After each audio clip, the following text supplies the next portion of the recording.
Assalamualaikum warahmatullahi wabarakatuh. Berjumpa lagi dengan aku Rama Buka. Terima kasih teman-teman support, like, comment, dan subscribe.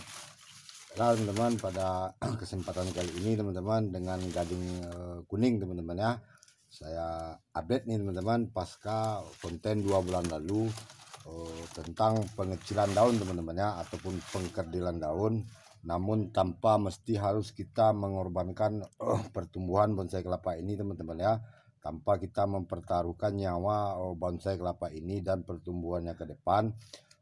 Karena pada bonsai kelapa, bahan bonsai kelapa tak hanya tentang daun teman-teman ya, di sini ada yang paling utama teman-teman, yaitu akar dan calon batang teman-teman ya. Ini bagian penting juga dalam pohon kelapa teman-teman ya. Karena pohon kelapa itu tak hanya tentang daun teman-teman ya. Untuk itu kita harus menjaga keseimbangan bahan bonsai kelapa kita ini antara akar, batang, dan daun, juga pelepah teman-teman ya, dan bonus batok teman-teman. Ini saya mengkerdilkan daun teman-teman 2 bulan lalu. Daun yang kita sayat ini teman-teman ya, daun yang kita sayat ini saat itu masih kuncup dan baru akan belajar mekar teman-teman ya. Dan ini sekarang alhamdulillah pelepah tak lebih dari 1 jengkal teman-teman ya.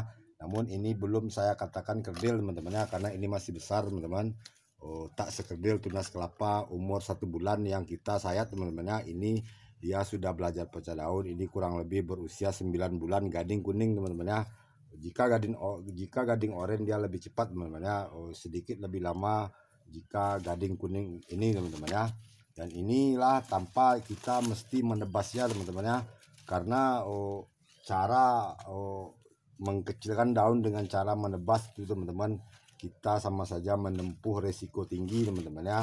Dan bagi saya tebas ekstrim adalah jalan terakhir jika terjadi kegagalan teman-teman ya, kita tak mampu menyayat, ataupun saya menebas ekstrim teman-teman hanya karena jika ada sesuatu hal teman-teman ya, seperti dia termakan hama ataupun terjadi insiden teman-teman ya, seperti insiden penyayatan ataupun insiden dimakan hama teman-teman ya.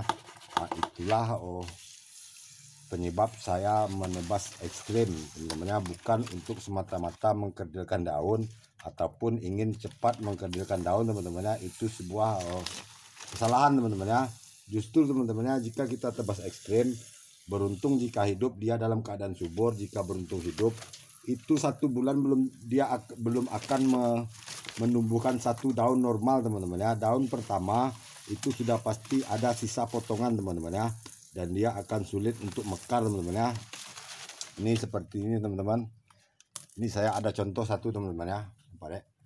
Ini setiap bonsai kelapa yang ditebas ekstrim teman-teman, daun pertama itu nampak sisa potongan teman-teman ya. Tak mungkin teman-teman jika bahan bonsai kelapa yang ditebas ekstrim teman-teman ya, dia akan sangat mustahil langsung normal seperti ini teman-teman ya. Ini daun keduanya teman-teman, dan ini bakal daun ketiga teman-teman. Ini lebih dulu saya tebas ekstrim daripada 2 bulan gading kuning yang saya sayat ekstrim ini teman-teman ya. Ini sudah hampir 3 bulan teman-teman ya. 3 bulan dia hanya mampu seperti ini teman-teman ya. Namun dengan sayat ekstrim teman-teman, ini hanya 2 bulan teman-teman ya, dan kita akan mendapatkan bonggol yang stabil seperti ini teman-teman, dengan pertumbuhan akar yang tetap sehat teman-teman ya.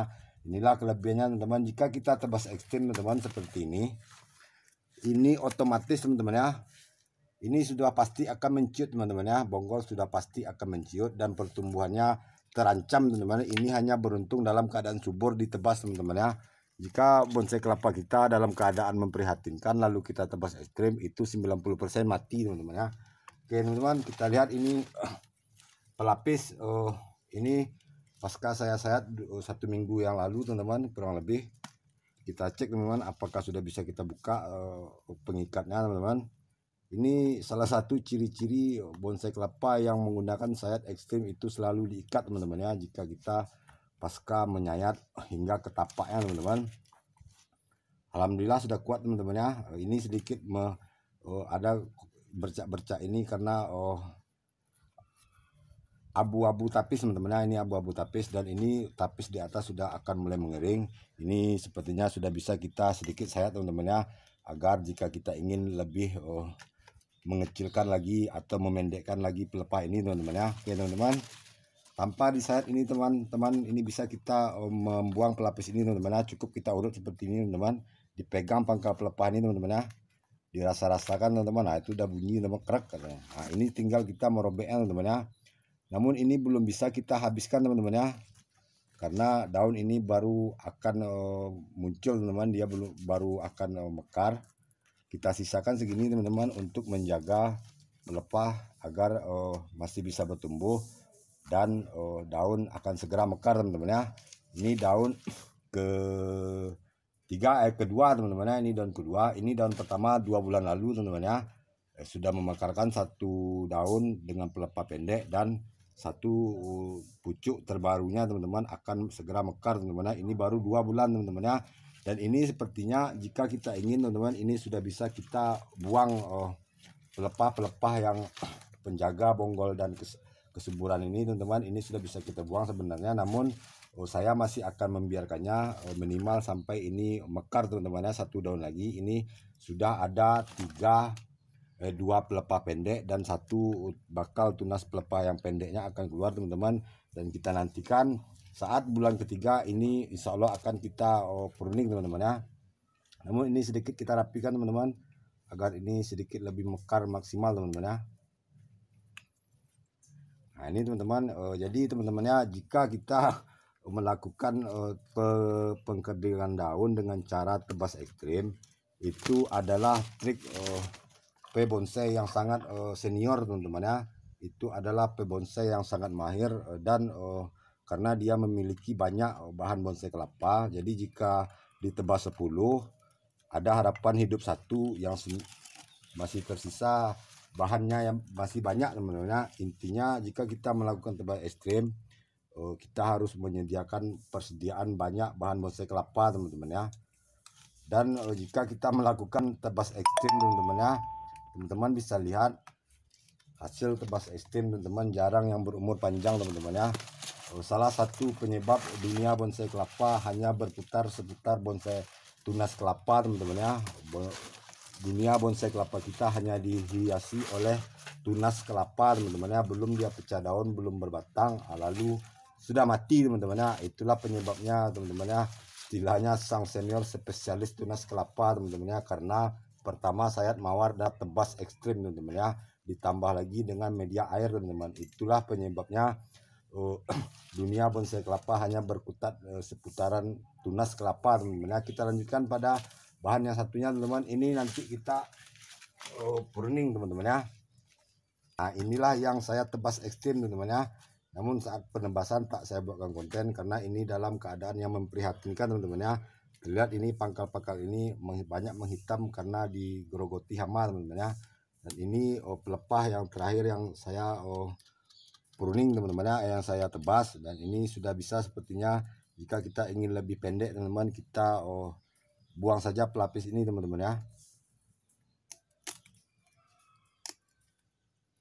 Kita lihat teman-teman, kita perhitungan apakah sudah bisa kita habiskan. Beginilah teman-teman ya, jika ini tidak disayat, meskipun ini pasca tebas ekstrim, ini sudah hampir 3 bulan pasca tebas, jika ini tidak disayat teman-teman, ini akan kembali meninggi teman-teman ya jika dia masih subur. Namun jika dia tidak subur, dia akan segera mati teman-teman ya. Oke teman-teman, ini kita menyambut daun ketiganya. Sepertinya ini kita biarkan terlebih dahulu agar ini sedikit meninggi teman-teman ya, agar dia sama seimbang teman-teman. Dan daun pertama ini kita biarkan dulu untuk menopang daun yang kedua dan ketiga ini teman-teman ya. Dan inilah teman-teman batok baru saya buka ini sekitar 1 bulan yang lalu teman-teman ya. Awalnya ini original teman-teman. Dan inilah pelindung batok yang baik itu teman-teman ya, adalah sabutnya sendiri teman-teman ya. Jika kita mempernis batok ini, pernis itu dapat saja meracuni pertumbuhan bonsai kelapa kita teman-teman. Oke teman-teman, ditunggu update-nya gading kuning dan pasca tebas ekstrim ini gading oranye ini teman-teman ya. Terima kasih, support, like, comment, dan subscribe. Assalamualaikum warahmatullahi wabarakatuh.